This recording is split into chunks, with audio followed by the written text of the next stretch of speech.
What's going on, everyone? Welcome to Bourbon and Bullshit, the podcast where everyone's welcome to the table to share a good conversation, a great drink, and even better company, and a little bit of BS. So grab a seat, pour up something neat, and welcome to the show.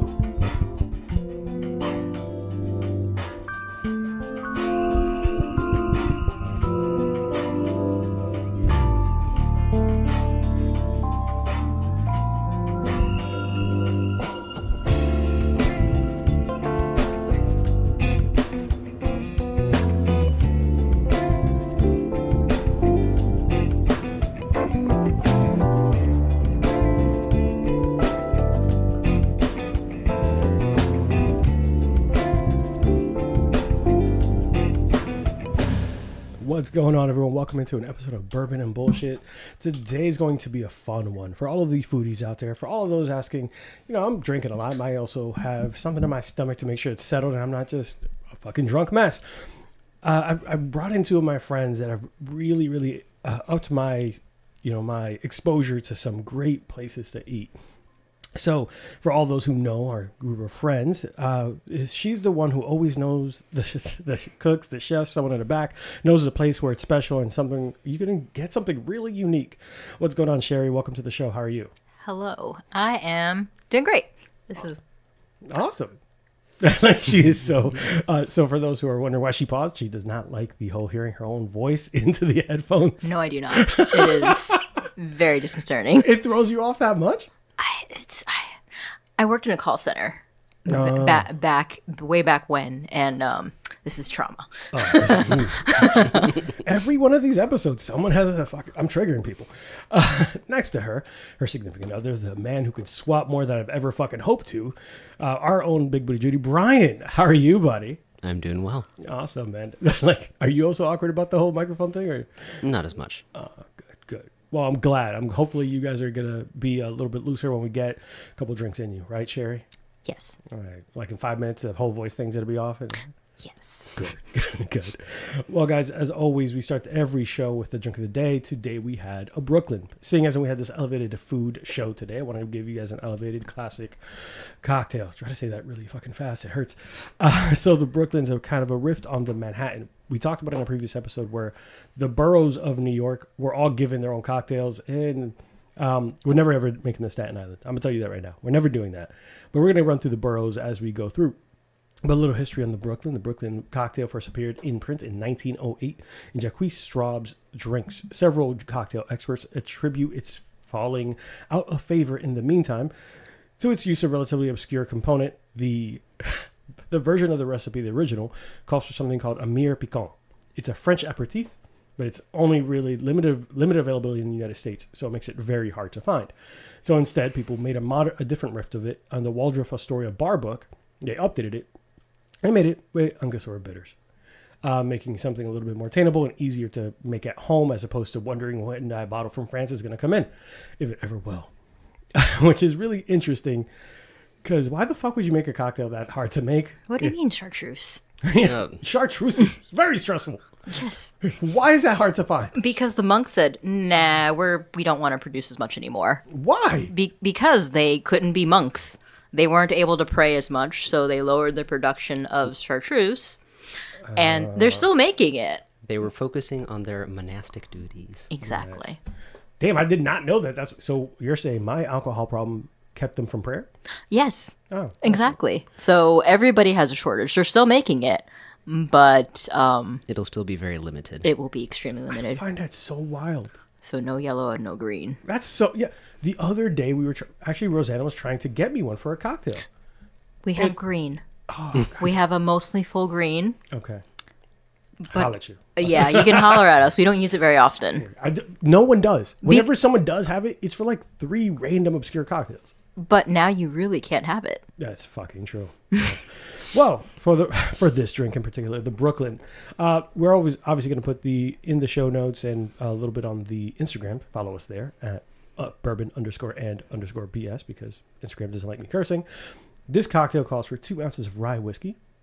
Today we utilize a Willet family rye that we had left over because we want to hook up the homies. 1 ounce of dry vermouth. Side note, check how long you've had your vermouth in your house. because as we were exploring and discussing today, that shit oxidizes and tastes like fucking vinegar. So don't have bad cocktails, right, Sherry? No, don't. It's not. It will not be delicious anymore. Quarter ounce of Maraschino liqueur, which we've discussed the fucking variations of how you say that, and of course, like we talked about, the 2 dashes of Angostura bitters, and you garnish with the Laxado cherry, which is my favorite part because I'm a fat kid and I like candy. So am I. So, Sherry, today was the first time you had the Brooklyn. What did you think of the cocktail? I liked it, but now I've grown to like rye whiskey. I didn't before because I was more accustomed to just regular bourbon, and rye wasn't as prevalent. Yeah. Because I'm more of a rum girl. Really? So I enjoy rum because of COVID and well. Wait, what? We went through during COVID a gift to me for him for me during one of my birthdays during lockdown, and we got the Smuggler's Cove, and we basically drank our way through the book. Oh shit! So the Smuggler's Cove is a cocktail book, but for tiki drinks. For tikis. Yeah, I remember running into Brian a couple of times, and he was telling me about new cocktails, new simples, and new things he was making. Yes. Like you were hooking me up. Like I asked you, you hooked me up with what was the allspice the dram. allspice dram? Yeah. Yeah, you guys were fucking killing it then. So yeah. We just made a new batch. It Got takes it. like a month to make. Yeah. Yeah. So I'll see you hopefully soon for my engagement party. I expect some allspice dram. But so far you ended up switching a little bit to rye, or are you still more partial to straight bourbon? I'm still partial to straight bourbon because rye is a bit spicy for me. But I'll default to rum normally. Oh, okay. Because I like because I'm a fat kid and I like sweet things. That cane sugar versus like the distillation process and the process for bourbon obviously makes a difference, and people don't often remember that until you make a cocktail with it. You don't need as much simple for rum cocktails. You don't need as much anything else. It's sweet enough. The molasses in it, the cane sugar, like those notes are so much easier on the palate. Where like bourbons and whiskeys could be harsh. Can be. Obviously, we try to stay away from Jim Beans and shit. So, especially on this show. Yeah. But I'm glad you liked the cocktail for the first time you had it. It was one of my favorite. I'm glad that was your first. Brian. Yes. What did you think? I really did enjoy it as well. It was a new experience for me as far as that variation. And the maraschino did blend very well with the rest of the rye. And good. I'm glad you enjoyed it because honestly, I respect your opinion on cocktails. Thank you. You are one of the people like obviously the Smuggler's Cove and all that, going through all those cocktail books and all the things I've tried at your house. You raise that bar. You raise that bar really high because you're making a lot of your shit in house. Almost everything that I can. Obviously, I can't distill my own stuff, so I usually buy that. And a lot of it is just very regional, or it has a lot of history to it, and I can't replicate that in my kitchen. Yeah. So, I mean, but you will still find ways of coming up with, what was it, the Jupiter? The Saturn. That's yes. We'll make a Jupiter. You got someone write that down. The Saturn. Like, what's in that one that you ended up making all at home? So that one is starting off with just some nice lemon juice, and then also making an in-house passion fruit syrup. I also did make my own house orgeat, so that would be an almond liqueur, or in this case, an almond syrup.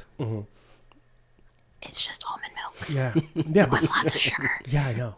And some additional stuff. And other things. There's salt. There's a drip salt. Of, rose water. There is also some orange blossom water. There is also a little bit of almond extract just to, give it a little bit more than the almonds themselves can give. Yeah.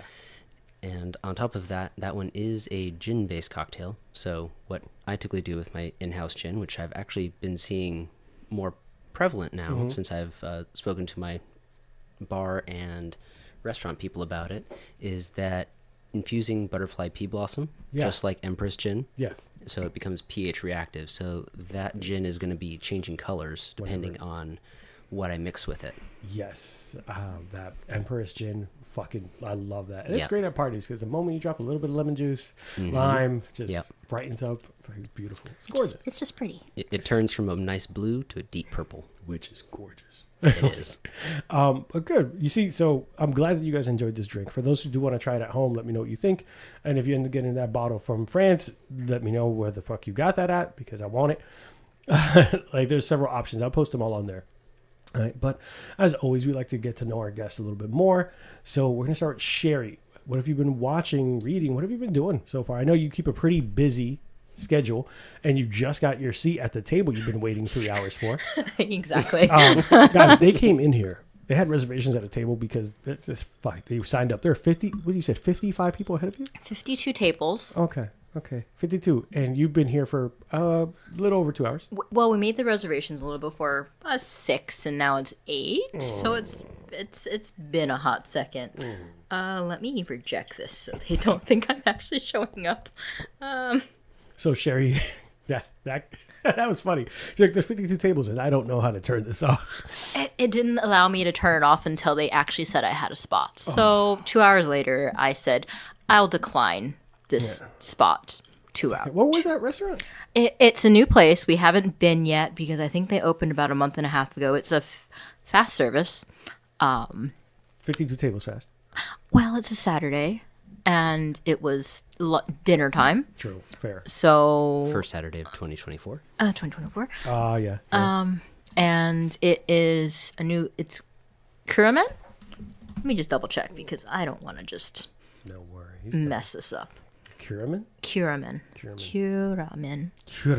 Slash. Oh, it's a ramen place. It has ramen, and my we God, I wanted heard to of that try place. it because it had omurice, Okay. which is that if you're a weeb, Every show goes back to being a nerd. if you are a Japanese foodie person, you know what it is. It's the egg omelet, and then when you slice it open, I know what you're talking about. See, it runs. So they started offering that. They have the regular, and they have one with a tonkatsu pork on top of it. And I wanted to try it because the last time I went somewhere and we went to go try it. We were in New York. We tried to eat it. No, I saw that restaurant. Yeah, and you tag it. I fucking love that. It looks amazing. Have you had it before? I've had it, but it was disappointing because it didn't run. I had the demi-glace, but it didn't run. We were in New York. It was a place that was suggested to us by somebody we met randomly at another restaurant that we went to, and they're a sake purveyor. So they work for Soto Sake, and they recommended this place to us to New York because I asked them, hey, we're going to New York. What is something that you suggest? And that was one of the places.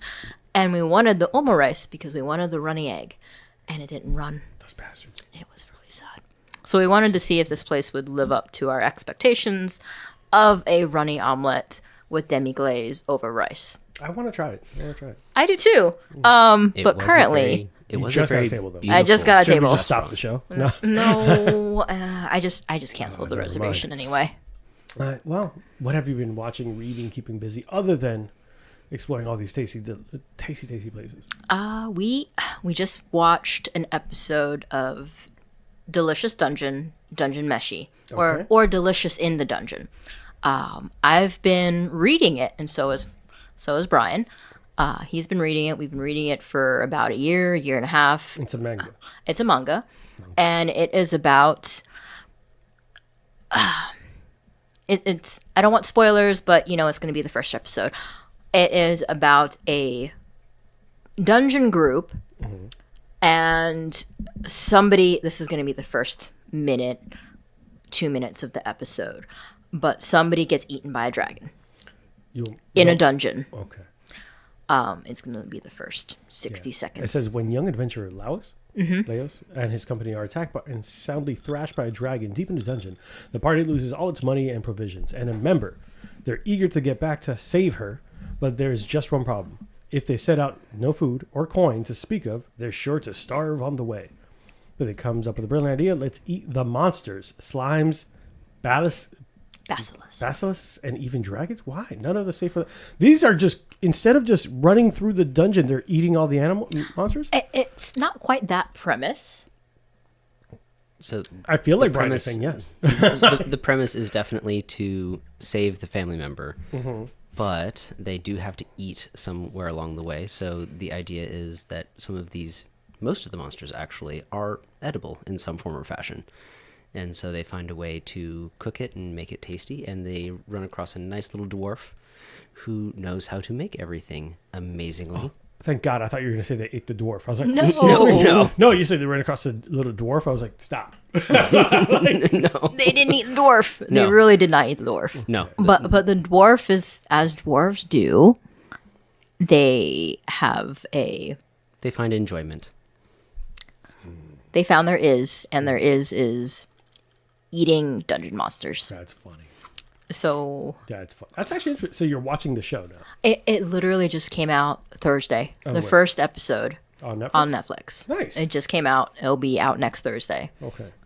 For the second episode. But it is about just eating the monsters because they have to and they're broke. Mm-hmm. So they can't go to, the store and buy bread. And they have to just go right back in because their res spell only lasts for so long and they can't revive poop. That's fair.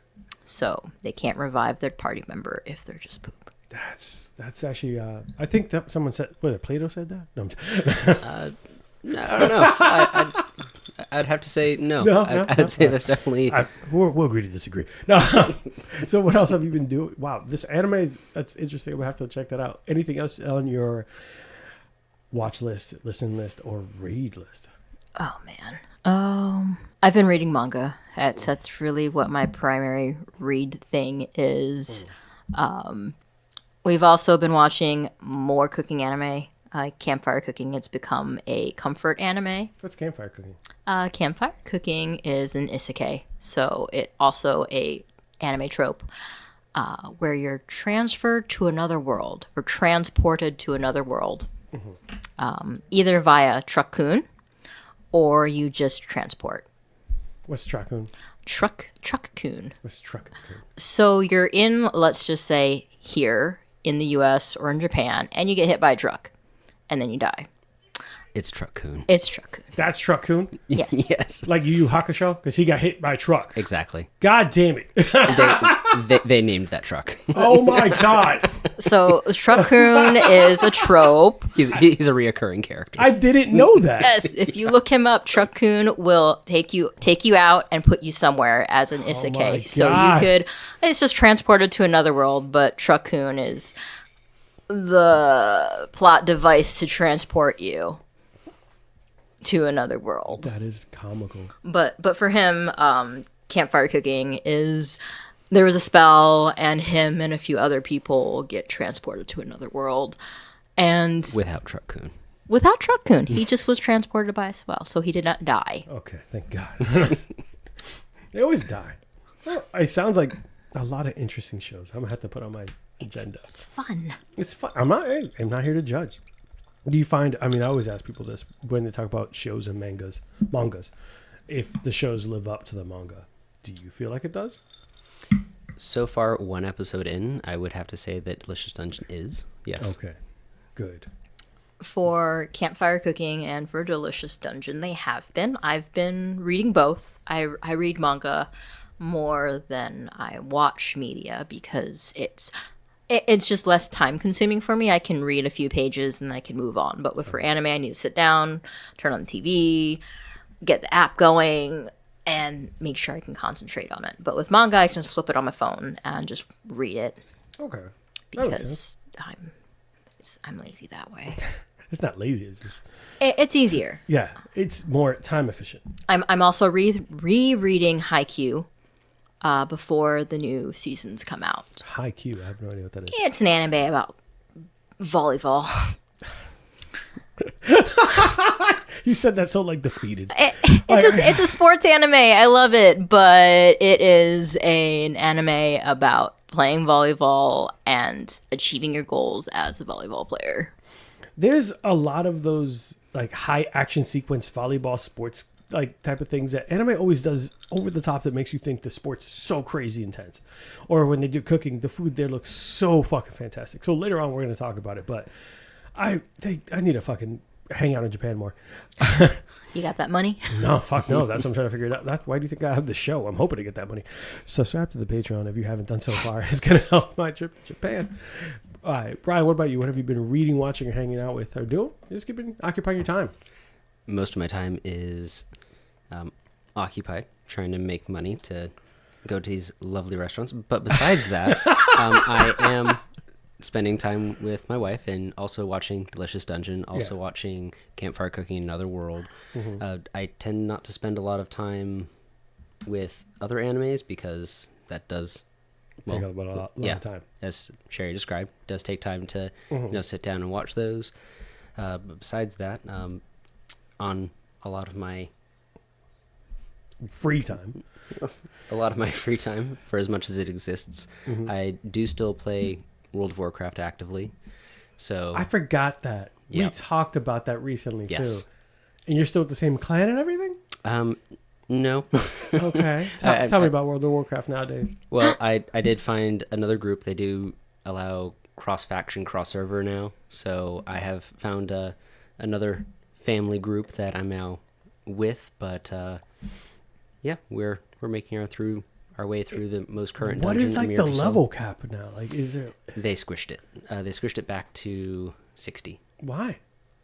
Well, they wanted to make sure that things were still Fair and running consistent? smoothly. And also, new players weren't going to get discouraged. Yep, and then you're also thinking about the fact that just the numbers, they kept inflating, so servers had to, be calculating ever increasing numbers.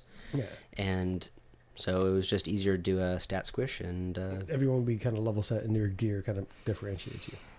There's a lot of people right now. It's like, I don't know what's happening. There's a lot of nerd stuff, but it makes sense. Like, so if anyone who plays video games in the MMR systems, and if everyone's allowed to just be, imagine being the company that has to run those servers, and hey, you have to make separate areas for people in the same level set. But now I've created such a wide array of levels.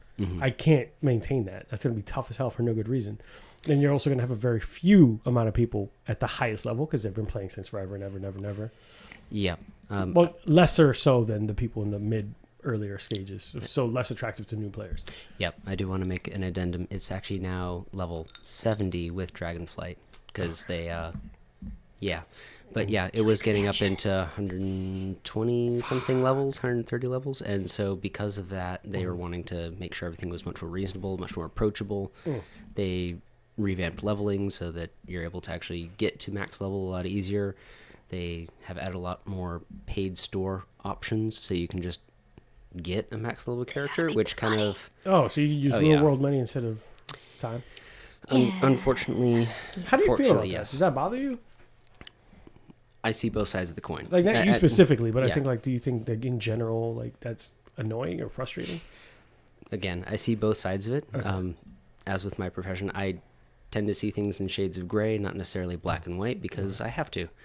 Because of that, seeing real-world money translating into just being able to drop straight into max level dungeon and content, I understand why they're doing it. They're trying to make it approachable and also to make money, because you do.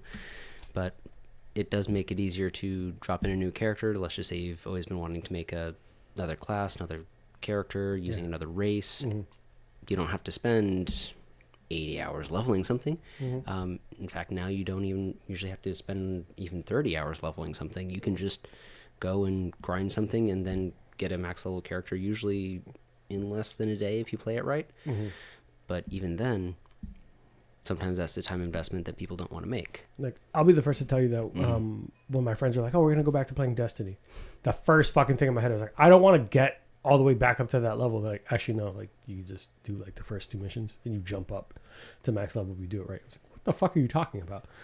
And it made it a lot more attractive to come back into the game and play with my friends. Yeah. So I bought the DLC. I did all the stuff I had to. It made it a lot more fun to know that I was in an even playing field with my friends. Exactly. As opposed to like, well, obviously you guys have to drag me along so I can gear up, which seems like work and it's annoying and kind of boring to me. To just like grind away. It's like, okay, you guys are like 79 levels ahead of me. Let me fucking go through this. That would be untenable. You wouldn't be able to actually enjoy that time with your friends. You would constantly be feeling like you're a burden. Yeah. Or they would do a bunch of missions without me. Like, well, we're going to go do this raid. We're going to go do this and you'll die. So just go ahead and grind by yourself. this would be stupid. I don't want to grind by myself. I'm here to play with you. Yeah, I bought this game to hang out with my friends, not Yeah. to fucking play by myself. Shut up! I'm not doing that. So from that perspective, I could understand making the game more approachable, and they still made their money off me, right? I still bought the DLC. I still bought all that. It doesn't matter that I played it for only like 3 months and disappeared again. I mean, Off into the sunset. You found a new game. It's fine. just a reallocation of resources and time. That's all. Exactly. Real life money counts as time. So fuck yeah. But guys, we're gonna go ahead and take a quick little water break, making sure that we keep our guests hydrated. By the time we get back, we're gonna be opening something new for the studio, and hopefully you guys enjoy. Be right back.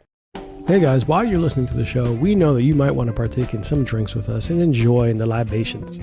Here at Bourbon and Bullshit, we ask that you drink responsibly. Don't drink and drive. Avoid Amazon one-click buy. And for the love of God, do not text your ex. You do not need that kind of closure. They've moved on. So should you, Joseph. You should stop Facebook stalking. She knows. She knows. Now, all jokes aside, don't do anything dumb. Take care of yourselves and be safe. Thanks, guys. Now back to the show. All right, guys, and we are back. Hopefully you kept hydrated, didn't text your ex, and you avoided Amazon one-click buy.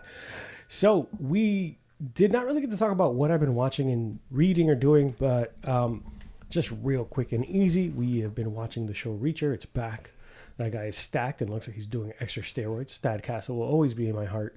But the show's been very, very enjoyable. Been watching that with my fiance. If you haven't watched it, he's actually gotten better as Reacher. He's seems like more confident and comfortable in the role. Where the first, have you ever heard of the show Reacher? I've heard of it, but I haven't watched it. So Jack Reacher is based on this book where this is special police / army people, soldiers. Army people, soldiers. He is a very unique kind of soldier that feels like, hey, I should have no attachments, nothing like that. He basically, after he got out the military, doing a lot of crazy shit, only walks around with a toothbrush and the clothes on his back. And he just walks around and enjoys life. And when they ask him, why don't you have a fucking home or do anything? He's like, it feels like a cell. And a cell is... I've seen the advertisements for it. He's stacked, gorgeous man. But somehow in season 2, he's become bigger. For a character that says he's just walking around and exploring the United States. He's spending a lot of time in the gym. But really fun show to watch. My fiance and I have been enjoying it. That, and we've been watching the documentary Wrexham. About Wrexham. It's Rob McElhenney from It's Always Sunny in Philadelphia and Ryan Reynolds buy a soccer team. This is real life. This is like season 3 or 2 of the show. They bought a soccer team a couple years ago. It's like, I know they bought a soccer team, but I didn't know they made a show. There's a full documentary about how that whole process, everything is going on, what made him buy the soccer team. Rob McElhenney, I'm fucking up his name, and Ryan Reynolds never actually physically met until after they already purchased a team together. Like, so you're kind of watching this. It's that aviation money. Aviation gin. It's that fucking Deadpool money. It's the RIPD money. It's all the shit. Ryan Reynolds is... He's loaded. Cricket Mobile money. He's loaded. And they actually make jokes about it. So the guy from It's Always Sunny said, I don't have soccer money. I have TV money. I need like global superstar money. And that's where he ended up calling Ryan Reynolds.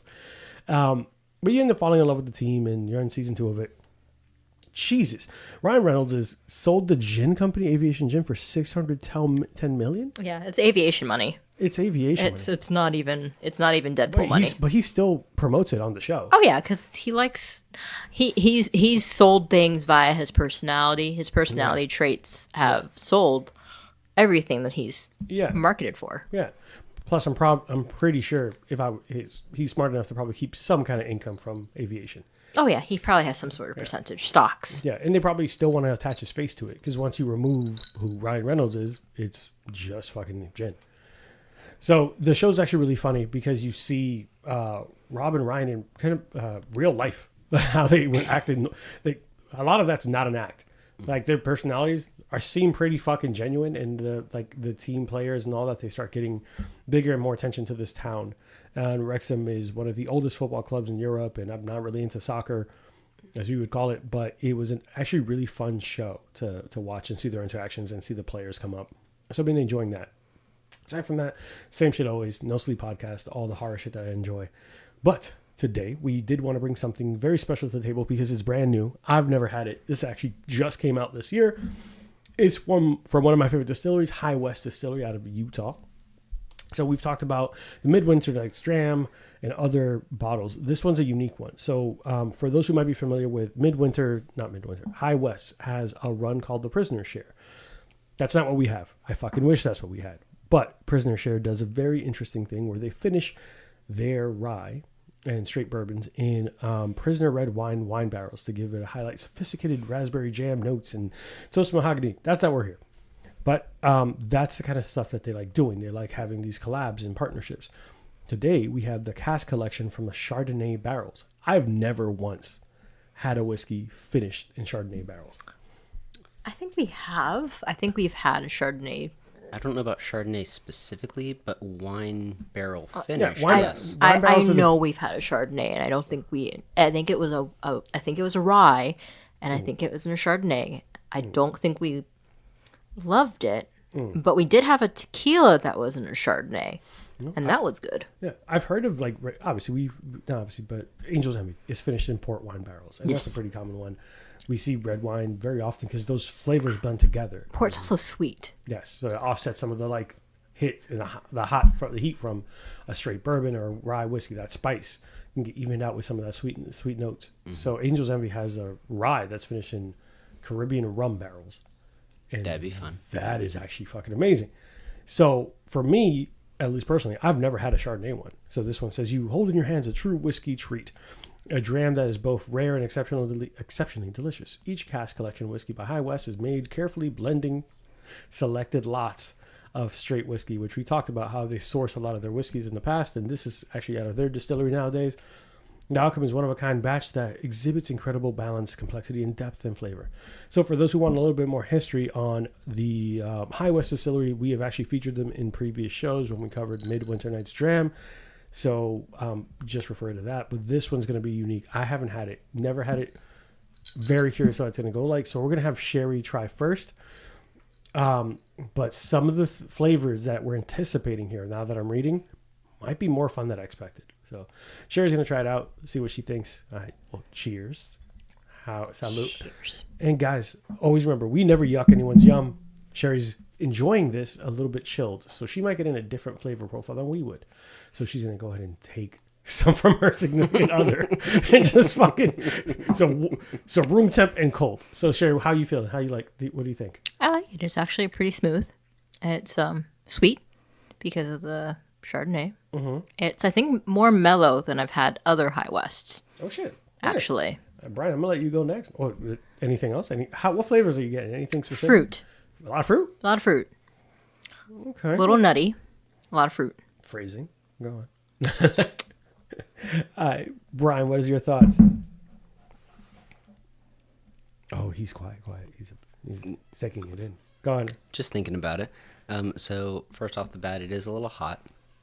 I guess what is the percentage on this? Don't look at it.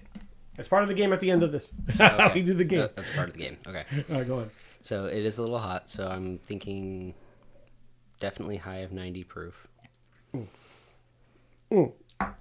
So it's a 50% ABV, 100 proof. 100 proof. Now, you get any specific notes? Anything you're? Ooh, wow! I just had that. That's sweet at the end. See? But I A lot. I do enjoy it, definitely. That's not what I expected. I know that. Let me try it chilled. It's nice chilled. Guys, this is a problem. This is actually sweeter than I expected. It's sweet. It's sweet. For 100 proof. This is so blend of straight bourbon Do you wanna whiskeys try? finished in Chardonnay barrels, 100 proof. 100 proof. It's boasting flavor profiles that I was not expecting. So Yeah. A little bit of rye. yeah. So this says flavorful bourbon blend great for enjoying on the rocks. What So did I? fucking Sherry was ahead of the game, guys. It straight up says you should drink it on the rocks. So this is going to be a fun one. So it says American whiskey with guava and honey aromas plus tropical fruit, pastry dough, and mead flavors. That mead, like the honey wine, for those who do not know what mead is, I could see that connection there at the end, at least. This is different. It's definitely different from regular other ryes because I've definitely had other few. Well, so this one's a straight bourbon. So correction, it's just finished just bourbon. bourbon? It's finished bourbon, and you can go turn. Now that you've now that you've said the thing, 4 to 9 years, aged for 4 to 9 years, and then finished in Chardonnay barrels. So it must be a high rye bourbon then. Because you can get that like spice at the end. Yeah. So I'm actually impressed with this because I was not expecting this to be as sweet at the end. I didn't know what to expect from a Chardonnay because you can get a dry Chardonnay, you can get all this. I was like, well, what are we getting out of this? Obviously, a lighter wine's going to be a little bit sweeter, but I was like, I don't know. It is very complex. I don't think I can pick out all of those flavor notes that they were saying, but I can say that I enjoy it. Yeah, American whiskey with guava. I definitely get more fruit chilled and more General fruit, yes. Specifically guava, no, not my. I don't palate, at see least. guava out of it, but I don't know. I don't see guava out of No, it. you're not guava at all. What guava have they had? I don't know. Well, they are in Utah. Yeah, true. They're guava store bought. No, like somewhere in the back somewhere. No, I'm joking. Obviously, this is a show for. I'm an amateur at best at this, so we're having fun with it. So someone who might have a more sophisticated palate might be like, "Yes, I pick up every single. I know how long. I know whose hands were in here. No, nothing. I don't get any of that shit, sir. Or madam. He loves guava, and do. I hate guava. I love guava. I don't like guava. It's just too funky. Like, not funky. It just has a footnote to me. Like the musical note. No, as in like funk. It has a funk. No, I get it. But it's like, what? No, that's. We're not here to argue about guava, but I think guava is delicious. Brian, I'm here with you. I Brian loves completely love guava. But it's a good whiskey. I was not expecting this. This might be something for those at home. You know, I'm somewhat of a purist. I don't really drink my bourbons with ice, but this is right for that. So if you grab this, I actually bought this. What's great about it is I grabbed it from Winn-Dixie. Winn-Dixie. Winn-Dixie. This is made. That's the last time I went to a Winn-Dixie, sir. Listen, man, I know people in every liquor store possible I can, and I get phone calls. Hey, I got this. Do you want this? Yes, I'll be right there. So this was barrels picked by Winn-Dixie, specially made for them. So it's unique. It's going to be very hard to... Special to Winn-Dixie. Mm-hmm. So what's cool about it is like these are, believe it or not, they're actually really good for liquor. They're magnificent, getting really hard to find allocated bourbons.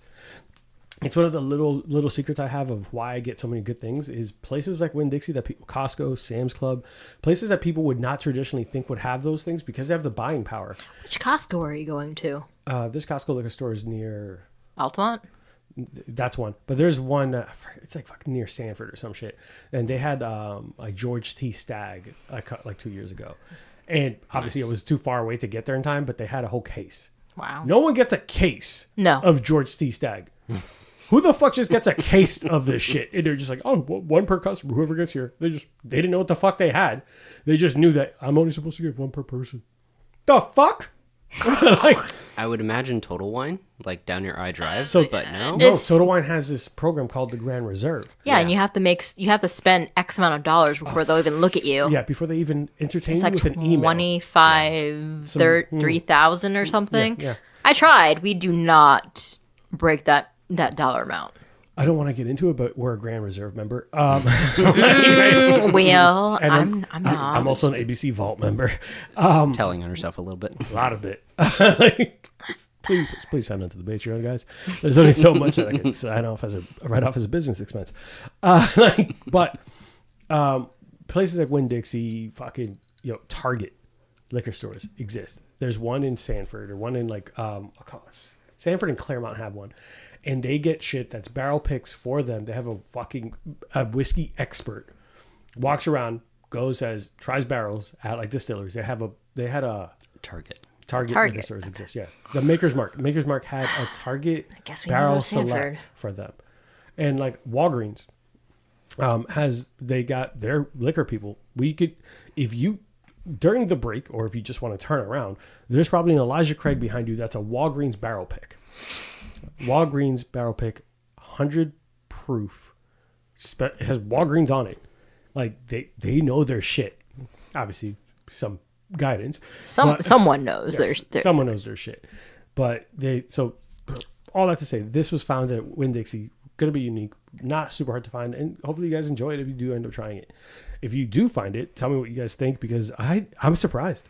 I have it on the rocks. I'm not here to fucking fuck up what you guys want to try, but try it out.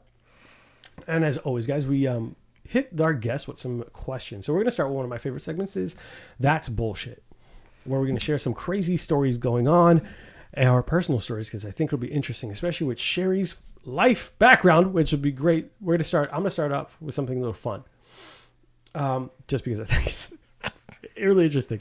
So for everyone, Valentine's is right around the corner. We just got through the holidays, right? But not everyone is in a successful relationship or necessarily an established relationship. So companies have started thinking of you. Sweethearts has made candy specifically for people in situationships. Now, what they did was that they took their blurred or damaged hearts. Sweethearts are the little hearts without "you're mine" or "I love you" or blah, blah, blah. And they're pretty popular. They're gross, but they're pretty popular. So I'm going to actually share that video at some point with everyone.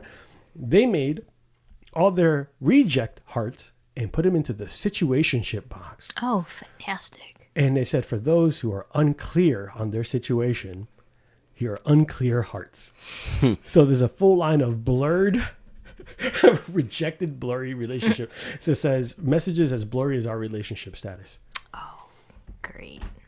Imagine the balls on someone to be like, here you go. Happy Valentine's Day. What are we? Like, Surprise! Making the best of a situation. Yes. But I thought it was funny that like we've gotten so far as generationally, like, you know, that there had to be some younger generation in working at Sweethearts. Like, you know what we could do with these bad hearts? I keep getting cheated on. We should make hearts for that. Should make some money. The fuck? Like, It wasn't those candy hearts, didn't they file for bankruptcy or something last year or a year ago, and they're almost gone? yeah, a couple of years ago. Yeah, like a few years ago. I know it was. I think they got purchased by another candy company. Well, that it was saved them. Necco wafers or something like that. Necco was the one who like owned them all or whatever. But someone saved them. But everyone, because they're a staple. And Of chalk hearts. yeah, it's the same thing with like. So I hate certain kinds of candy corn. I don't like candy corn normally. And they make them every year. Every year. And I don't know who. Fuck it. Every year. You buy them all? Oh, well, Brian? usually, likes them. Usually it's Brock's. Yeah. But my point is, someone is buying Sweethearts. I know multiple people that like candy corn, but I don't necessarily know multiple people that are like, yes, I'm down for candy, for Sweethearts. I know people buy the Sweethearts for like, oh, I'm getting it for my Valentine's. They're sweet little messages. I know it don't from think like anyone eats second it. grade when you're giving out like Valentine's Day cards to your other classmates and stuff. As someone who just left retail, I've not I bought, promise you put those shits an impulse buy, everyone buys them. I've not bought candy hearts since like first grade. I know. What's the flavor? Sweet. Sugar. Sugar. Chalk and sugar. But the fact that they came up with this specific line is brilliant. Instead of throwing out these blurred hearts, they said, just put a fucking another word on the top. It's marketing to millennials and down. Yes, and that's where it's going to fucking sell so much. Because someone's going to buy it because of how the novelty, how funny it is. And be like, oh, I got to fucking buy this. This is great. And Necco is making the fuck ton of money just sitting there. It's like, you guys are idiots. I sold you bad hearts. Well, it's like the mystery lollipop flavor, Yes. which is, what are you going to do with runoff? Mystery flavor. That shit. We ran out of flavor on this one. Label it something. Mystery? Yeah. Do that. Do that shit. Fucking weird. But I saw that and just started dying. Another random story that I saw in the news, and I think you guys might enjoy this one a little bit more, is we understand how public domain works. So when an entity or an IP, intellectual property, it goes through a certain amount of time without being utilized, it goes into public domain. Meaning that, Mickey. yes. So so with that being said, Steamboat Mickey, Steamboat Willie, or Willie, Willie, which is a Mickey Mouse character, Yes. is public domain. No, The OG? the OG. The OG. So, this is going to be fun.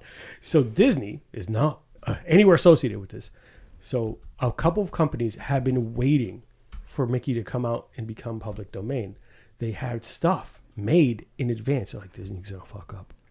We just got to wait. We just got to wait. And they waited long enough. The moment that Steamboat Willie became public domain, a horror movie is set to be released in 2024 in March. Mickey's Mousetrap. It's the first ever live action Mickey Mouse comedy horror film. Just hours after it became public domain, they said, we're making a movie. That's it. You can't tell us we can't. It was public domain while we announced it. Is it Five Nights but Mickey? Basically. So on top of that, there's a company that made a full-fledged horror video game around Mickey Mouse, Steamboat Willie. And they are set to release also in 2024. They were just waiting. So for people who don't know, the copyright on Disney's 1928 Steamboat Willie expired in the U.S. New Year's Day, 95 years after it came out. That means that early versions of Mickey Mouse and Minnie Mouse featured in the film, their first scene release, can be used without incurring a cost. So Mickey Mousetrap, a slasher film that features imagery from Steamboat Willie, is expected to release in March. You can find it on YouTube. I'll attach it to the show notes.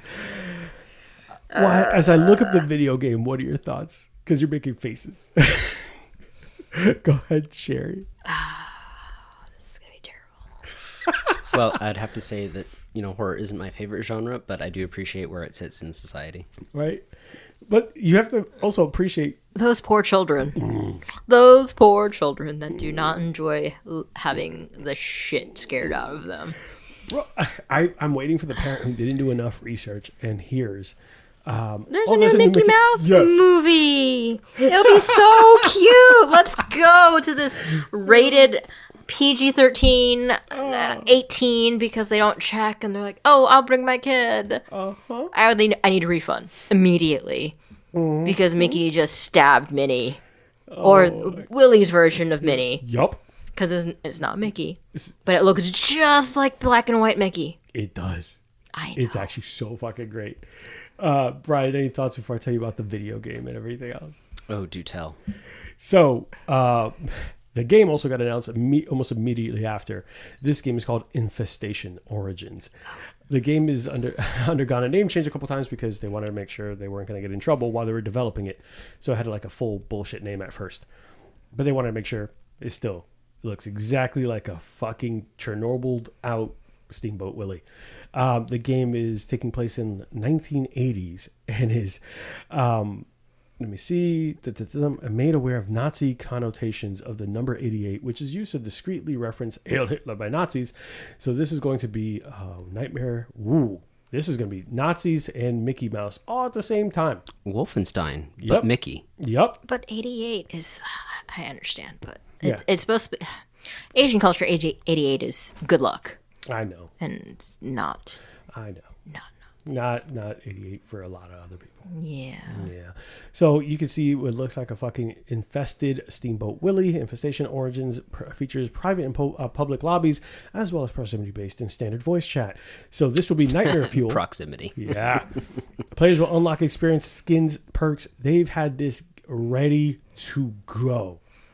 They were waiting. You don't just pop up a video game the night of New Year's Eve. You did not do that. No, it's been in development for at least 2 years. Yes, they've just been waiting and not saying shit till Disney fucked up. Why I find it funny is that a lot of properties right now have gone public domain and people are having fun with it. You've heard of Blood and Honey? No, I actually have not. Okay, so Winnie the Pooh. The internet has. Yeah, the Winnie the Pooh has. So, Blood Oh, and Honey, yes, a lot of yes. our listeners have heard me talk about it, where Christopher Robin, Winnie the Pooh, yes. Piglet, they made a horror movie the moment it became public domain. It was Those awful. poor children. It was awful, and I loved it. I loved every minute of it. I will pay money to make sure they keep doing this. Have you heard about the new movie, The Mean One? What is the mean one about? Mr. Grinch went public domain. They made a horror movie based on The Grinch, but they can't call him specific things and reference some of the books because those characters were licensed and created by other people. So they could call him The Mean One, make the costume, do everything like that, and you know exactly who the fuck it is. Great fucking time.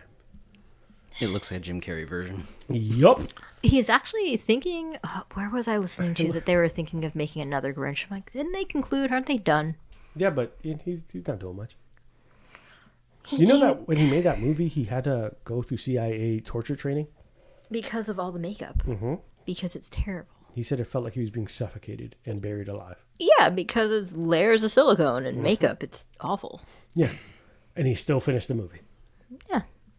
I praise him for that shit. If I need CIA torture training to do anything, I might be hesitant.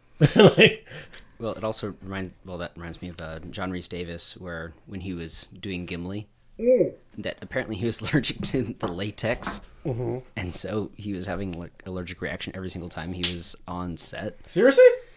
That's what I recall from the extras when I watched that like 2 decades ago. Damn, poor guy. Oh, all right. So Brian, Yes.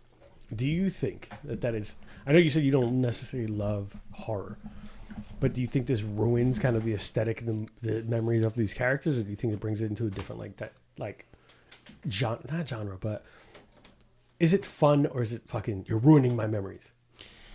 No, I think that it's a new way for people to approach these characters. And so if you couldn't really relate with the Grinch and just being upset at people, now he's acting on those impulses. Not exactly the healthiest way, perhaps, but, he's acting on them. Steamboat Willie. Everyone's been kind of itching to do something with Disney's intellectual property, and for whatever reason, their legal department decided that that was not something that they wanted to protect anymore. And so they're like, okay, we are going to have fun with this. No one has been able to have fun with this at all. I think it's funny, like to your point, like who at Disney fell asleep at the wheel, or did you just not care?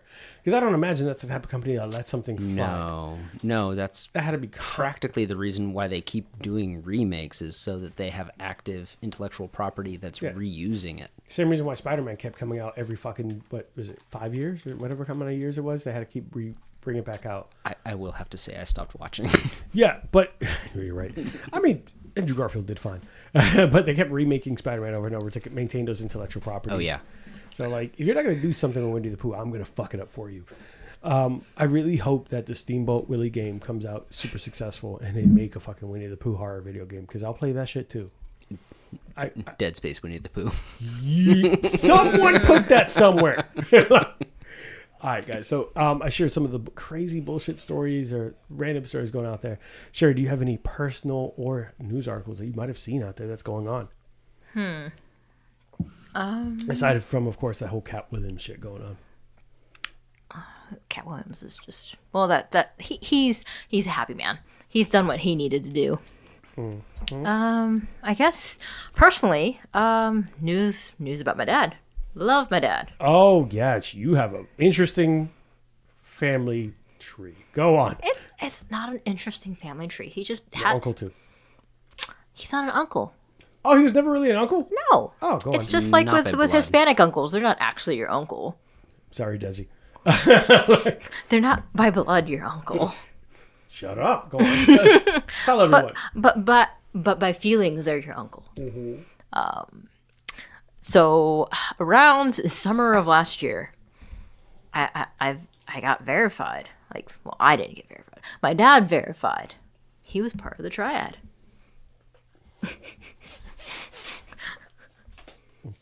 For those listening at home, what is the triad?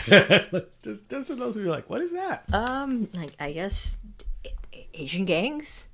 Okay. And how did you find that shit out? My dad just said, "Oh, that's I know that guy." It was a Facebook video that my sister had thrown up on the TV, and he's like, "Oh, that's your Uncle Jimmy," and it was a video YouTube of our Uncle Jimmy. And he's like, "Oh yeah, he visited us in the 90s. My sister sent me the video. I was like, "Oh, I remember that guy. He came and visited us during the 90s. That's kind of crazy to just randomly find out. Well, he got out of jail. No, I'm saying it's not crazy, but it's like thinking about, is there like moments in your past where you like put together, it's like, oh. Not when I was growing up. I think during college, my sister, you don't remember the Florida hurricanes where there was like 3 or 4 back-to-back hurricanes? Oh, yeah, like 2004. Yeah, 2004. My sister, our roof needed to be replaced, and we had water damage, and my sister was going through like suitcases and things that were partially damaged by water, and my dad had deportation papers in a suitcase from Panama twice. You don't get deported from Panama really easily. Typically, people go to Panama because they are trying to get away from the law. Yeah, he got deported. Goddamn. All right. He's no longer part of it. It's perfectly fine Yeah, now. perfectly fine. No one's gonna show up tomorrow. And tell No, me no, they're no. They're very much so. Like, if you're done, you're done. As long as you turn in all your paperwork, and they're just like, you're cool. So for those listening at home who might not know what the Triad is the Triad is a Chinese transnational organized crime syndicate based in Greater China with outposts in various countries having significant Chinese populations. The Hong Kong Triad is distinct from the mainland Chinese criminal organizations. In ancient China, the Triad was one of the major secret societies. Yep. Dating back and founded in 1885. Sounds right. Jeez. It made sense. My dad came over to the U.S. during the 70s, straight to New York, and he was a bartender in New York for at least 10, 15 years. Worked a lot of catering, worked a lot of bars. Not surprising. Yeah. So, made sense. I think you and I talked about it when we were at Brian's birthday party, that especially children of immigrants end up finding out a lot of, parents had to do what the fuck they had to do. Had to make money. They had to make money. Feed mouths. Yeah, we had to do what we had to do. Like, I'm pretty sure we discussed, like, my father wasn't the straight and narrow. I have a couple uncles and cousins that weren't making money the most legal ways, which probably made it why I was always trying to be like, hey, I got to stay out of trouble as much as I physically can, because, like, one of us has to make it out the hood. Which is unfortunate, but I make light of it, but one of us had to make it. So no, it makes sense, especially at that time. Got to do what you have to do, especially when you have a family and you're an immigrant. Yep.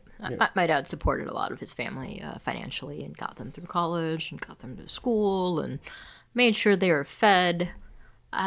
Very unfortunate because my dad lost his dad at a very young age, I think 11 or 12, and he became the man of the house because at 12 years old. At 12, you cannot support anybody at 12. You barely support yourself at 12. No, and it was during the 50s, so much earlier in time, and his brother, who was older than him, just didn't want to do it. He didn't want to be the head of the house, so he left, and he went on and did his own thing and followed his dreams, became a teacher, which was fine. But he left his family behind to do that dream. Yeah. Which, great. Good for him. He followed his dreams, but he did not support his family when they needed to. Yeah. I mean, it's tough, man. You gotta make... As a 12-year-old. Yeah, that's not fair. Got a smoking habit. He's been smoking since 12. Yeah, it's not a fair thing. I mean, I'm glad that he was able to move away from it, and he seems like a fucking awesome dude. He brought up a pretty awesome human being. Hey, retired. You have your moments. Yeah, I guess. You have your moments. But yeah, I'm glad he retired and obviously got away from it. Fucking did the right thing and did right by it. And knock on wood, he was able to make it out everything fine. So fine-ish, right? I'm sure. It's just the high blood pressure. It's fine. Well, that's comes of being just a minority, I think, half the time. I mean, is it the high cholesterol or the high blood pressure? It's cholesterol. I have high blood pressure and I'm not even fucking 40 yet. I think it's the cholesterol. Shit, really? Yeah. Is it the foodie thing? Yeah. God, you gotta stop eating everything. It's not me. But he got you into it. It's beef. We're gonna talk about that later, about how you got into being a foodie. Brian, do you have any crazy stories, personal or just news articles that you recently saw? Not nearly as crazy as my wife's stories. She does have a lot of them, and a lot of them I just can't share. But besides that... No, nothing. Not really. No, not a big deal, man. All right, so we're going to move on to our next question. We're doing a little bit of housekeeping here while we wait. But, so... I was going to ask you, Sherry, we brought you in here because you have a fucking specialty. There is something that you always know the best places, always know the chefs, always know the favorite spots. I'm going to jump around a little bit with this question, right? So if you had a friend in town, has to try one place, they're only here for a weekend, you want to take them to your favorite spot for Orlando, what is it? Shit. All right, there's like two, because I know I could get them in. There's other places that I know I couldn't get them. In this imaginary scenario, they can get into one bar and one restaurant. Whichever you want. Money no object. I'm getting him into Cadence. Cadence? What is Cadence? Cadence is an omakase sushi place. Ooh. I've been going to them since 13 years now? That's located in Winter Park, Orlando. So I've been going to them since they were Capo. Capo used to be an East End market. Okay. It's, you know, the leatherwork shop that's in the East End? Mm-hmm. They used to reside in that spot. Mm-hmm. And then they got the money and they opened up their own brick and mortar 1 block over. It's a black building on Corrine. No sign. They're fantastic. They usually ship in or they get locally seafood, and it's an amazing omakase, chef's choice. Ooh. You shell out your money and you eat the food and you're like, yes. When you say shell out, on average, what are you talking? A lunch under 200? For how many people? One? Mm. You said money no object. No, I know. I was just curious, okay? I was just curious. Money no object. Money no object. All right, cool. Shit. Lunch is under 200? Is it worth it? Yeah. It is definitely genre-changing sushi. I brought him. I brought him. Sushi. Yeah. When you say genre-changing sushi, you gotta have to tell me what that. What are we changing? What are we doing? So of course, me being white American I was just like, okay, sushi, whatever. It's some cold fish. It's in some rice. There's like some seaweed and like maybe some extra stuff. The stuff you get at like fucking bentos or something. Yeah. It's like gross. something that you eat, gross, and it's like there's a point. There's it's just there. It's there. It occupies space. It's food. Sometimes you like it. You usually douse it in wasabi. You don't taste it anyways. It occupies space.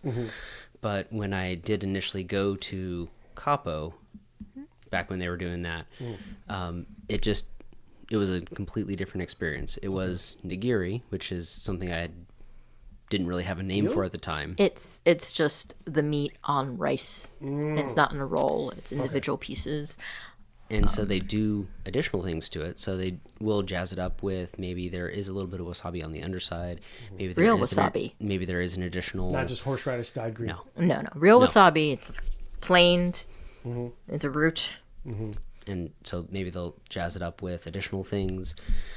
Maybe they'll play to the specific fish, the specific oiliness of that fish, and be like, okay, now here is a one biter that is going to be great. And then they do that 12 times in a row. And so you're like, oh, well, it's like 12 pieces of fish. Like, what does that really mean? I mean, it doesn't really mean anything. Yeah. But when you're having these flavors and they're melding together and these chefs are spending all their time investigating those flavors, it means a lot. Yeah. And so that's what I mean by genre-changing sushi. I couldn't really go back to Publix's Wednesday special because it was just cold rice. Yeah. Whereas at Capo and then Cadence, it was something completely different. It was actually like a dining experience. It was flavors that you could enjoy and not just like something to fill your stomach. Because they age their fish. They put it aside. It ages just like aged beef or just dry aged beef. Yeah. So it's aged. That's literally what I think about. It's aged fish. Yeah. Because aged fish doesn't necessarily have the flavor that you're wanting. So that is my number one, but that was also my first experience with an omakase ever in my life, and this was 13 years ago. And then I brought him once we started dating and whatnot.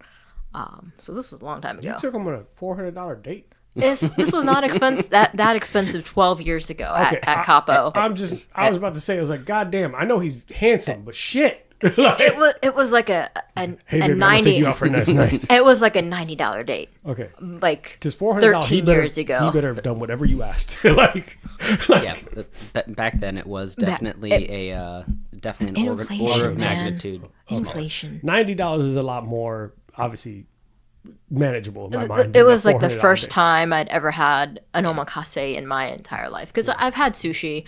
I've had, the rolls, the, the furumaki, the dancing eel, all good. It's You kind cannot of casually gloss over dancing eel. yeah, What? dancing eel, like the dancing eel roll. What's a dancing eel roll? It's like rice and seaweed and eel sauce and Okay. I thought you meant like it was one of those like viral videos of the eel still moving or something. no, it's Making it's, sure. I don't know. No, it's just a roll. Just like a regular roll. You would get it at like Publix. Okay. Yeah. But that would be like my number one. What's your number one bar? Courtesy. Really? Yeah. That's the one we go to? That's where I would go to. Yeah, especially if you had someone coming in town. Because it has a good vibe. There's And a good there's vibe. parking. Good vibe, good drinks. So would you say, look, Courtesy's obviously a friend of the show. We love them. We're not just hyping them because they're a friend We're of the not show. just hyping them. If anything, if it's between Courtesy or Tori Tori. Because they both have good bar programs. I think the one thing I'll tell you that I enjoy about Courtesy over Tori Tori is always going to be the ambiance, right? Yeah. It's the ambience, but I really like Tori's food. Yeah, that's where Tori wins. That is the only way that Tori wins. They have really good cocktails. I will never shit on Their Tori Tori's cocktails are very good. Their food is very good. Like you're gonna be full if you want to be full. Yeah. You can not be full if you don't want to be full and get shit faced. But like, I feel like when you go to the Courtesy, you could have a great drink and a great conversation, good time, enjoy your time with your friends. Tori Tori's like tackling people for seats. Oh yeah. We just Well, get there at like 5 o'clock in the afternoon, 5:30 when they first open. Yeah. You have to appreciate each space for what it offers. Yeah, And exactly. so from there, you have to understand, hey, if you're going to Tori Tori, it's going to be a little louder because it accommodates, one, more people. Two, they don't really have a lot of sound baffling. So, yes, it will bounce. And, yeah. So, because of those combinations, In the you are going area, to have just a lot more going on. Yeah, in the area it's in, like where there's a Parking's a bunch of bars. pain. Parking's a pain, but Oh, yeah. also because there's so many other options. You can go get You a can drink go at Tori across the Tori, street. go across the street, get food. You can make a night of it. Where You can. Where Yeah. the Courtesy is right now. It's like if we Little can't get cut. into Tori, we'll bounce to the guest house. If we can't get the guest house, we'll go to sunroom. If we can go to sunroom, we're gonna go down the street to Little Indies. It's they're both equal in their own ways. They all have good drinks. Depends on what your mood is. Drink only. If Drink. we're there for only drink, or are you taking that friend? another time? Courtesy is probably my drinks because it's a good time. The menu changes often. Yeah, every seasonal menu, but with for alcohol. And sometimes even holiday. Any holidays Shouts to Miracle on on Orange, Miracle on Orange. Miracle, Krampus. Oh, I had that. I actually had the Krampus drink, obviously, when we spent time together on New Year's Eve. Yes, So it was actually delicious. I did like the nog. Oh, that was great. It's Cadence is my number one, but that's like circa 2012. We're gonna explore the other layers in a second. Yeah. Because I want to make them wait. Brian, what about you? What's the number one bar? What's the number one restaurant that you take people to? Well, obviously, my wife and I, Sherry, we move around in the same space. I usually am the one driving Cadence her your to the number one? space. I would say Cadence or Camille even. Camille was my number one and number two. Camille. Camille is a French-Vietnamese place. They were recently able to get a brick-and-mortar store over in Baldwin Park. Yep. So Next to the right across from Osprey. yeah. Is it next to the ale house? Not ale house. It's like Gator's Dockside. Gator Dockside. It's right I next. know what you're talking about. It's Yeah. right next to the fountain in Baldwin. And so they do make just a delicious chef's tasting menu.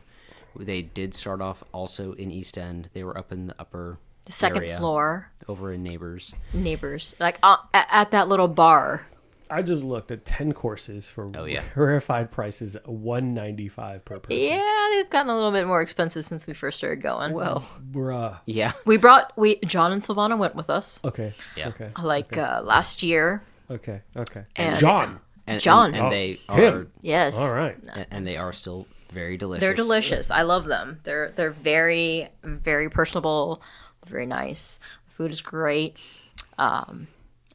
It's just a different genre of food because French, Viet are very different from Japanese. Yeah.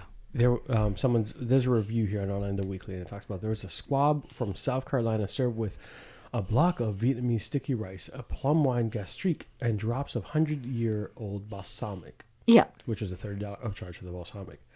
It looks gorgeous. It's tasty. Is it worth? Not.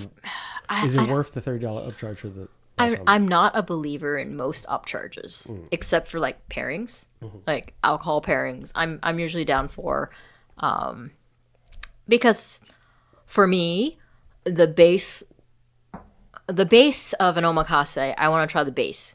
So why would I do the upcharge if the base is supposed to be that good? Yeah, At least the first time. I like that.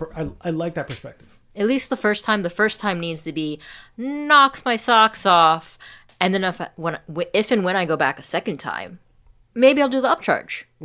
If I needed the upcharge for this dish to be good, that dish isn't Exactly. as good as it should be. Exactly. Yeah. At the very first times in any place I go to, I will do the base, and then if I'm able to go the second, third, fourth, whichever time, I'll do the upcharge. But Brian would choose this one. Ooh, what are we showing? Well, so I'm actually going back through our Photos. Oh my god. our memories. So September 29th was the last time we went for our anniversary. So that was like the first course. Okay. You're Wait, not. how many courses is it? How many courses did you go for? Because it says 7 and 10. You can choose. A few. I think we did 10. Oh, okay. All right. And so like here was a second one. Jeez, It's delicious. it looks nice. I would hate to eat it because it looks gorgeous. Because it's you eat with your eyes, Yeah. you smell, and you taste. And so like there's sometimes only so much that you can dress up a course. What is that? Guys, this is bad for podcasting. Please send me some Like, of look those. at these pictures. Please send me some of those images so I can send. Yeah. Okay, I can go ahead and send some of the images. I'll send photos because my phone was better at that time. Can imagine because guys don't really care about the good phone. No. He just got a new phone. Okay, so I don't care about my good phone. And so like that was another course. Is that like deep fried seaweed or something? No, so that was actually That was Fish skin? the skin of fish. Fish cake. That's what it looked like. So I'll Which one of actually the two? I'll have to go back and actually But Brian, gather the okay. menu. So So we have Camille and we have fucking hot 10 Cadence. courses. No, like 10 courses. I'm looking at the 10 course price. Yeah. You're not going to be like, oh man, I'm so hungry. Okay. I need a No. McDonald's That's burger. I won't eat McDonald's. Come on. I'm No, better you than know what I that. mean. You're like fast food something at 9 go- o'clock at night. I We'll need get a something. burrito. But all right, Brian. So we got Cadence and we have Courtesy. We're splitting the difference. Yeah, we're splitting the difference. What's your go-to bar that's not Courtesy? Yeah, put you in an odd spot. Right? yeah, it's kind of an odd spot because That's a, our a go-to. lot of the places that we would go to for really great cocktails are together, and we don't tend to make it downtown Orlando very much anymore. Yeah. I would say last time that we went downtown was finding pretty parking. much for our wedding, which Was that was it Hanson's? it was Hanson's. It was Shoe Repair. Hanson's. It was Hanson's. We went to Hanson's for our wedding. Yeah, it was Hanson's Shoe Repair, I like that place. and so that was 5-6 years ago now. It was 5 That was years the ago. last time you went to a downtown bar? Yeah, Yes. that was the last time There's we went to. so been a many really- speakeasy wannabes nowadays. It's because they're wannabes. Yeah, they're Like- Because we're also looking, well, I guess we have that much more experience. So we're looking for that level cocktail. We're looking at The service. ambiance, We're looking of at the course, ambiance. We're looking at, can I actually talk to the person across fair. the table? I'm not looking at, hey, is there something that I can, is the music overpowering? Can I feel it in my chest? I'm not looking for that anymore. That's fair. That's actually fair. Sorry, I kicked Brian. I was playing footsie with him. No, I actually had that conversation with someone. Like these bars nowadays, at least for me, Too loud. yeah, they're too loud. Like, They're too loud. Fucking, we sound so funny. We're old. Sound so, Oh my but god. look, here it is. I'm gonna just break it down. If I am paying $15 a cocktail, I am there to enjoy it, spend time with the people across from me. Oh, yeah. If I wanted to just party and fucking do whatever, I'd that go to- cocktail should be $7. If I'm paying $17 for the Phoenix or whatever old fashioned I'm getting somewhere, Yeah. I want to be able to enjoy and hang out with my friends and be able to speak to them. I didn't come here. I'm not paying extra for the liquor. The liquor's the same cost. Yep. I'm here for the experience.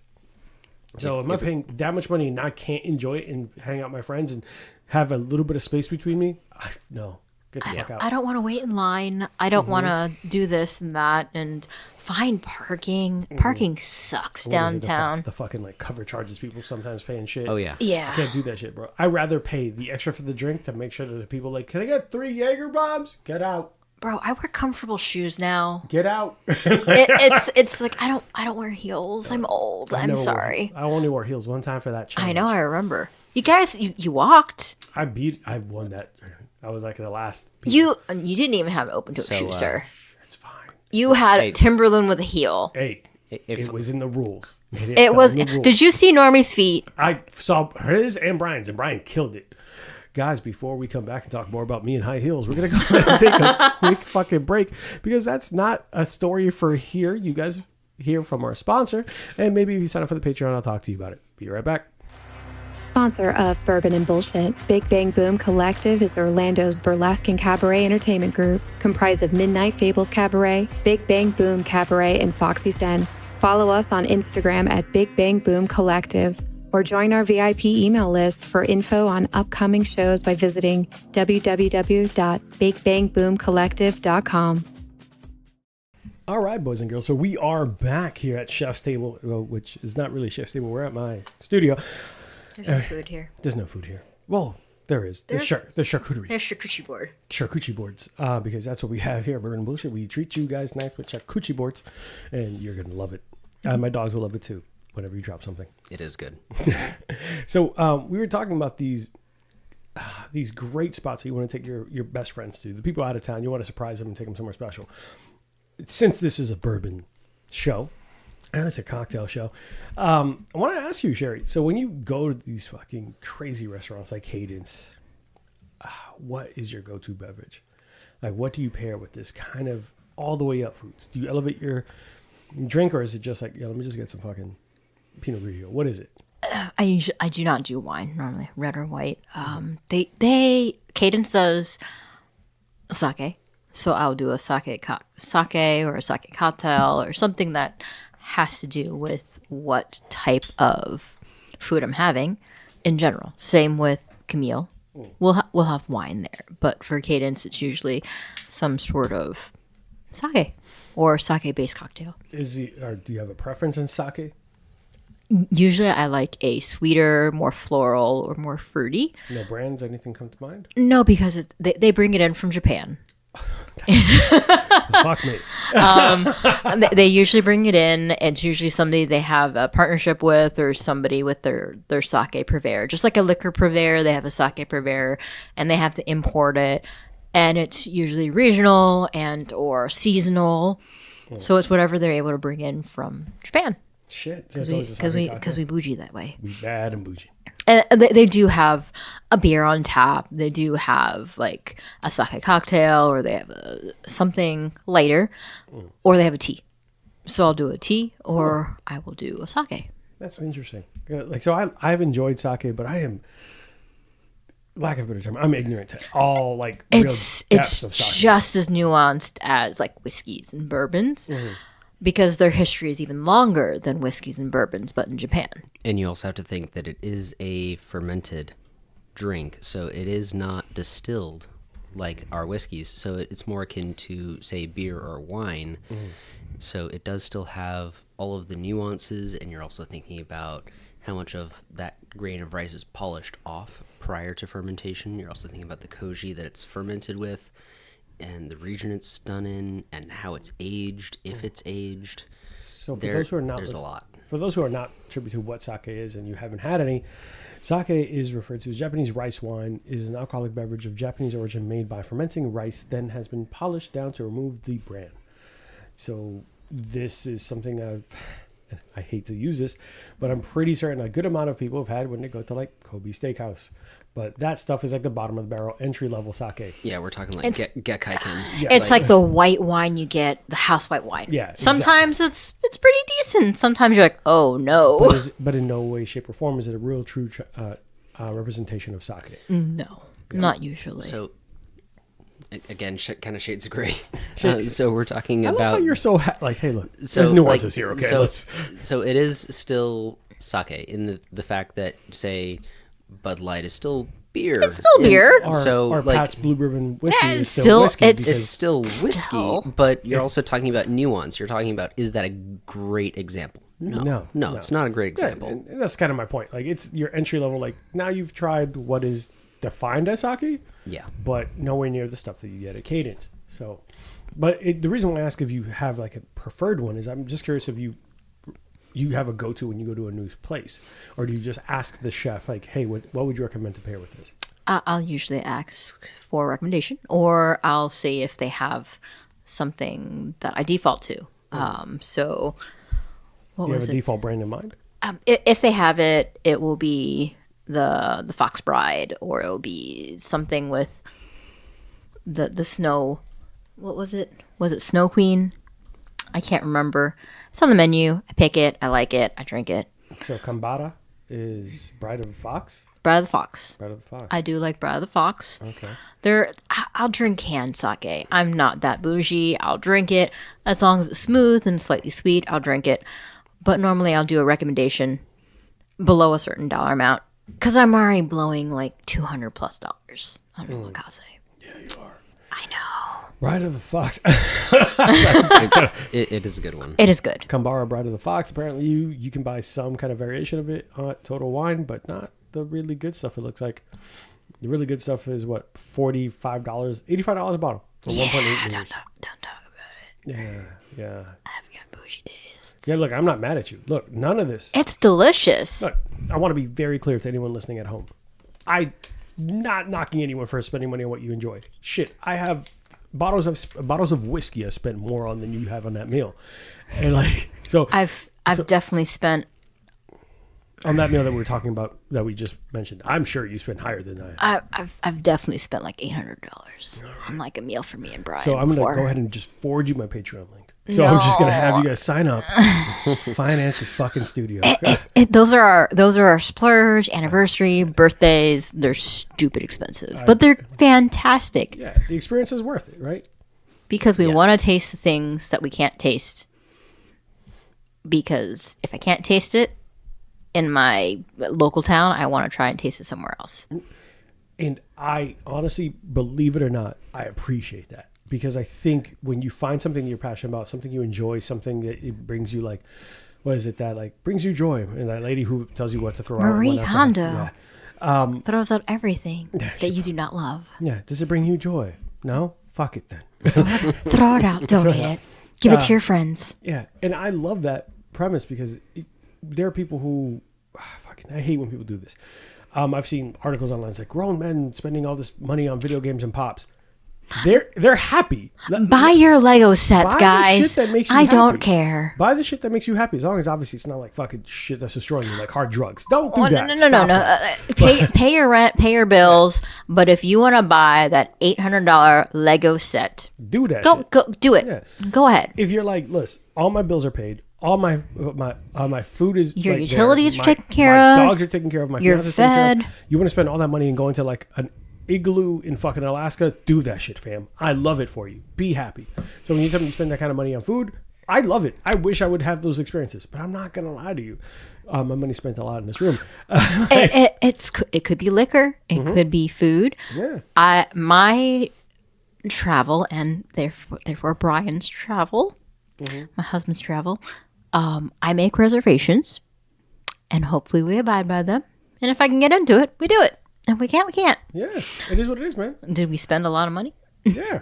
A little bit. A little bit. But that's an experience that's unique to ya. Like, to real talk. Yeah. This is something you will always share together. You will know you've done it. And you don't... No one goes to the grave saying, like, man, I wish I spent more on furniture. Oh, no. Like, no one ever goes, like, under deathbed. It's like, oh, man, I wish I spent a little bit more. No. You got those experiences. You had those moments that are shared with you and you're unique to you. You'll never be... No one can replicate that. So, That lovely lazy boy. yeah. Man, I was so glad I got that really nice table. No one fucking cares about that, bro. It's like that dining room table. Yeah. All your was furniture that you great. spend all that on, no one Solid fucking gives wood. a shit. Solid wood. Mahogany. Mahogany. With deep voice and everything. Mahogany. No. Hey, I do... Unless that's your thing. If you want some fucking heavy ass furniture. I I'm not here to do judge. spend a lot of money on knives. Cooking knives. But you cook. I know. It's part of your passion. I will spend earlier we made a comment about, oh yeah, but you need cherry herring. Yeah, I have that. Like, Well, but we have it too. yeah, but I'm saying, like, for me, that's something I'm passionate about, making drinks, cocktails. So when I see a random You've bottle, seen our bar. Yeah. yeah, exactly. When It's stupid. no, it's glorious. But when I walk by, like, oh, that's a really good bottle. I'll probably make one cocktail out of this. I'm gonna spend it. Like, my fiance's like, you spent how much on that? Don't worry about it. It's fine. Don't worry. There's an Old Fitz 19. There's bottles in here that I probably shouldn't just have where dogs can reach. But it's just But like, it's not cheese. no, So they don't care. no. My dogs only care about cheese and salami. Anything edible. Brian, what about you? When you're at these tables and you're at fucking Cadence or Camille or any of these places, what's your go-to drink or cocktail? I do generally refer to whatever the chef prefers. So, like, say Camille, that was my preferred one. They did actually have a Wine pairing. They had a wine pairing. They actually did have a sommelier. And so with that, they were suggesting specific wines for specific pairings for, specific pieces of the menu. And I did really enjoy that.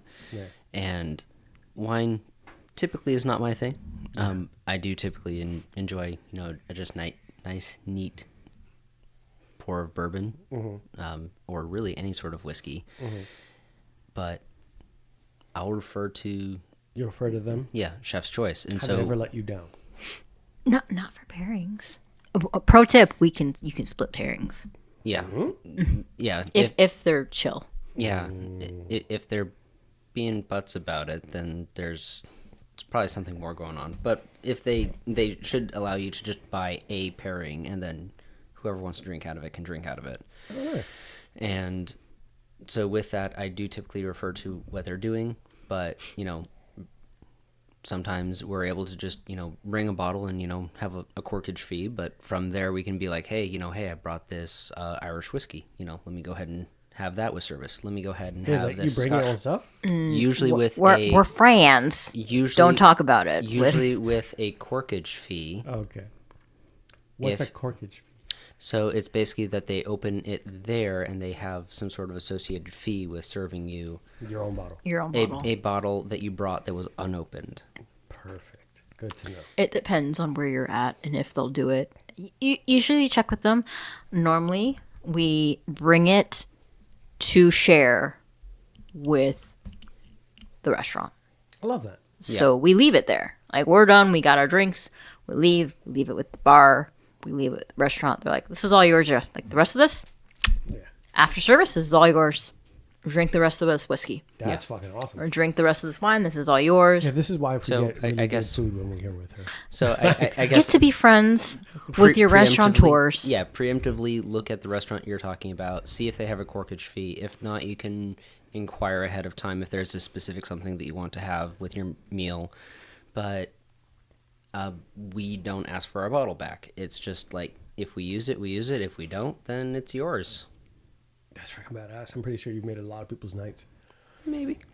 Well, guys, we are wrapping up on part one because now I'm thinking about, should I have brought that bottle of Wells with me? We're wrapping up part one. Stay tuned to next week's episode where we're going to wrap up everything that you obviously enjoyed about the show. We're going to dig a little bit deeper. We're going to get them a little bit more saucy, or maybe they're going to start telling us some secret code words to restaurants and secret menus I've never heard of. Because I have been sitting at a restaurant where Sherry got random shit off menu delivered to the table. It really happened, and it was delicious for them. I just watched and was jealous. As always, you guys can find us on socials at bourbon_and_BS. Sherry, do you have anything you want to say to the people before we finalize and say good night before we go on to part two?